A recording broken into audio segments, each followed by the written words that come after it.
بسم اللہ الرحمن الرحیم۔ السلام علیکم ورحمۃ اللہ وبرکاتہ۔ کل جمعہ مبارک ہے تو اس کے لحاظ سے جو ہے ہم کل کے لیے بیان کرتے ہیں کہ کل جو جمعہ مبارک ہے اس کی کیا فضیلت ہے، اس میں کیسے جو ہے ہم نماز پڑھ سکتے ہیں، کون لوگ ہیں جو نماز پڑھ سکتے ہیں اور کون ہیں جو نماز نہیں پڑھ سکتے، اور عورتوں کے لیے خاص کیا حکم ہے کہ وہ جمعہ نماز کو پڑھ سکتی ہیں یا نہیں پڑھ سکتی۔ ہمارا پہلا سوال یہ ہے کہ جمعہ جو ہے کس پر فرض ہے۔ اس پر جو ہے آیات آئی ہے قرآن مجید میں کہ یا ایھا الذین آمنوا اذا نودی للصلاۃ من یوم الجمعۃ فاسعوا الی ذکر اللہ وذروا البیع ذلکم خیر لکم ان کنتم تعلمون۔ اس کا ترجمہ یہ ہے کہ اے ایمان والو، جب نماز جمعہ کے لیے اذان ہو تو فوراً ذکر الہی کے لیے لپکو اور تمام خرید و فروخت کو چھوڑ دو، اور یہی تمہارے لیے بہتر ہے اگر تم علم رکھتے ہو۔ تو اسی طرح جو ہے جن حضرات پر جمعہ فرض ہے وہ تمام مومنین ہیں، یعنی کہ تمام مسلمانوں پر جو ہے جمعہ فرض ہے، سوائے اس کے یہ جو میں ابھی بیان کروں گا۔ تو اس میں ایک سوال آتا ہے کہ کن حضرات پر جو ہے جمعہ فرض نہیں ہے۔ تو جو حضرات تقریباً ان کے جو ہے 5 پوائنٹ ہیں، آپ کو 5 پوائنٹ بتاتا ہوں کہ کن پر جو ہے جمعہ فرض نہیں ہے۔ تو ہمارا پوائنٹ نمبر 1 ہے قیدی، جو جیل میں ہوتے ہیں قیدی، ان کے اوپر جو ہے قیدیوں پر جو ہے جمعہ فرض نہیں ہوتا۔ وہ اس لیے نہیں ہوتا کہ کافی حد تک جو ہے جیل ایسے ہوتے ہیں جن میں نماز پڑھنے کی اجازت جو ہے وہ نہیں دی جاتی، مگر ان میں سے چند ایسے ہوتے ہیں جن میں جیلر جو ہے وہ نماز پڑھنے کی اجازت دے دیتے ہیں، خاص صرف جمعہ کی نماز کی اجازت دیتے ہیں، اس کے علاوہ باقی نمازوں کی اجازت جو ہے وہ نہیں دیتے۔ ہمارا پوائنٹ نمبر 2 یہ ہے کہ مسافر، یعنی کہ جب کوئی شخص سفر کے لیے نکلتا ہے، جب وہ سفر کے لیے روانہ ہو جاتا ہے تو اس کے لیے جو ہے نماز جمعہ فرض نہیں ہے، یعنی کہ اگر وہ نہ پڑھے تو اس کو گناہ نہیں ملے گا۔ اور ہمارا تیسرا پوائنٹ یہ ہے کہ عورت پر جمعہ فرض نہیں ہے۔ عورت پر جمعہ فرض نہیں ہے لیکن وہ پڑھ سکتے ہیں، اس کی تفصیل میں اگلے سوال میں آپ کو بتاؤں گا۔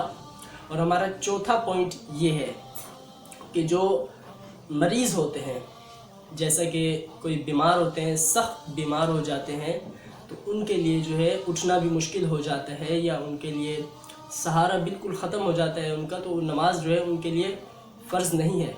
اگر وہ نماز کو نہیں پڑھیں گے تو ان پر جو ہے وہ گناہ نہیں ہوگا۔ اسی طرح جو ہے ہمارا آخری اور لاسٹ 5واں پوائنٹ یہ ہے کہ جو نابالغ ہو، یعنی کہ جو اب تک بالغ ہی نہیں ہوا، اس پر جو ہے وہ جمعہ فرض نہیں ہے۔ تو اس پر بھی جمعہ فرض نہیں ہے، یعنی کہ وہ نہیں پڑھے گا تو گنہگار نہیں ہوگا، اور اگر پڑھے گا تو اس کو اجازت جو ہے وہ ہے، اگر اس کو نماز صحیح سے آتی ہے تو اجازت ہے، اگر اس کو نماز نہیں آتی تو وہ نابالغ ہے تو اس کا جو ہے کوئی اجر نہیں ملے گا، یعنی کہ اگر پڑھے گا تو اس کے لیے پڑھنا بھی ناجائز ہوگا اگر نابالغ ہے اور اوپر سے نماز بھی اس کو نہیں آتی۔ تو اسی طرح جو ہے ہمارے یہ 5 پوائنٹ مکمل ہوئے۔ اب جو ہے میرا یہ سوال ہے کہ ایک گاؤں ہے جیسے، تو اس میں جو ہے جمعہ کی نماز ہوتی ہی نہیں ہے، یعنی کہ کوئی ایسا مسئلہ ہے جس میں کوئی بڑا علماء کرام یا کوئی بڑا عالم دین نہیں ہے جو جمعہ کی نماز جو ہے وہ مسجد میں پڑھا سکے، تو اس پر جو ہے جمعہ نماز اس مسجد میں نہیں ہوگی۔ اس مسجد میں صرف نماز ظہر ہوگی باجماعت اذان و اقامت کے ساتھ، تو اس مسجد میں جو ہے جمعہ نہیں ہوگا۔ اس مسجد میں صرف نماز ظہر ہوگی اور باجماعت ہوگی، اور اس پر جو ہے جمعہ نہ پڑھانے کا کوئی گناہ بھی نہیں ہوگا۔ تو اسی طرح جو ہے ہمارا اگلا پوائنٹ یہ ہے کہ عورتیں جو ہیں وہ نماز پڑھنے کے لیے مسجد میں جا سکتی ہیں یا نہیں۔ اس کی دیکھیں کچھ شرائط ہیں۔ اگر عورت جمعہ نماز پڑھنے کے لیے مسجد میں جاتی ہے تو اس کو جو ہے وہ اجازت ہے، مگر ان شرائط کے ساتھ اجازت ہے کہ وہ مسجد میں جمعہ پڑھنے کے لیے جا سکتی ہے۔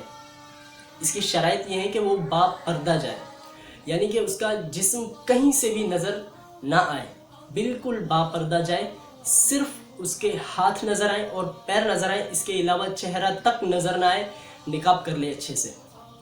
اس کے بعد ہمارا دوسرا پوائنٹ یہ ہے کہ عورت خوشبو لگا کر تو ہرگز نہ جائے، کیونکہ اس پر جو ہے حضرت ابو ہریرہ رضی اللہ تعالیٰ عنہ کی روایت بھی آئی ہے کہ میرے پاس سے ایک عورت گزری جس سے خوشبو آ رہی تھی، تو میں نے اس سے پوچھا کہ اے اللہ جبار کی بندی، کیا تم مسجد جانا چاہتی ہو؟ وہ عرض کرنے لگی جی ہاں۔ تو میں نے فرمایا کہ میں نے حضور کریم صلی اللہ علیہ وسلم کو یہ فرماتے ہوئے سنا ہے کہ جو عورت مسجد کی طرف جا رہی ہو اور اس سے خوشبو آ رہی ہو تو اس کی نماز اللہ تعالیٰ اس وقت تک قبول نہیں کرتا جب تک وہ اپنے گھر واپس جا کر غسل نہ کر لے۔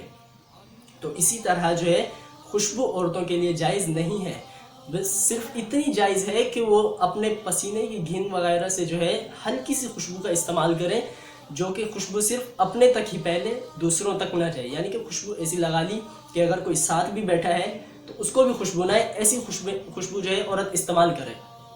تو اسی طرح جو ہے عورتیں نماز پڑھنے کے لیے جا سکتی ہیں، خوشبو کم لگائیں، با پردہ جائیں۔ اور تیسرا پوائنٹ یہ ہے کہ اپنے محرم کے ساتھ جائیں۔ محرم میں بھائی بھی ہو سکتا ہے، محرم میں شوہر بھی ہو سکتا ہے، محرم میں والد بھی ہو سکتا ہے، یعنی کہ ان تینوں کے ساتھ جو ہے وہ مسجد تک جمعہ نماز پڑھنے کے لیے جا سکتی ہے، اجازت ہے۔ اور شرط یہ ہے کہ واپسی بھی انہی کے ساتھ آئے، یعنی کہ جو محرم ہے مسجد تک ان کو چھوڑ دیں، اور پھر جب مسجد میں نماز مکمل ہو جائے تو پھر ان کو لینے کے لیے واپس چلے جائیں یا وہیں پر تھوڑی دیر انتظار کر لیں۔ تو اس طرح جو ہے عورتیں نماز پڑھ سکتی ہیں، جمعہ کی نماز۔ لیکن یاد رہے کہ عورتوں پر جمعہ کی نماز فرض نہیں ہے۔ عورتیں اگر پڑھ لیں گی تو ان کو ثواب بھی ملے گا، اجر بھی ملے گا، مگر نہیں پڑھیں گی تو ظہر کی نماز پڑھ لیں، ان کے لیے افضل ہے، بہتر ہے، اور اس کا ثواب بھی ملے گا۔ اسی طرح جو ہے ہمارا آج کا ٹاپک مکمل ہوا۔